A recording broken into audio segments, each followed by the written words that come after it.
Praise the lord. యోహాను వ్రాసిన ప్రకటన గ్రంథము 2వ అధ్యాయము. ఎఫెసులో ఉన్న సంఘపు దూతకు ఇలాగు వ్రాయము. 7 నక్షత్రములు తన కుడి చేత పట్టుకొని 7 దీపస్తంభముల మధ్య సంచరించువాడు చెప్పు సంగతులేమనగా, నీ క్రియలను, నీ కష్టమును, నీ సహనమును నేను ఎరుగుదును.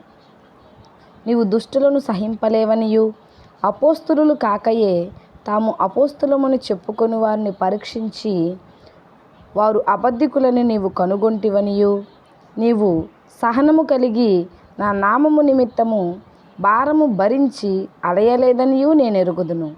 అయినను మొదట నీకుండిన ప్రేమను నీవు వదిలితివని నేను నీ మీద తప్పు ఒకటి మోపవలసి ఉన్నది. నీవు ఏ స్థితిలో నుండి పడితివో అది జ్ఞాపకము చేసుకొని మారు మనసు పొంది ఆ మొదటి క్రియలను చేయుము. అట్లు చేసి నీవు మారు మనసు పొందితేనే సరి. లేని ఎడల నేను నీ యొద్దకు వచ్చి నీ దీపస్తంభమును దాని చోట నుండి తీసివేతును.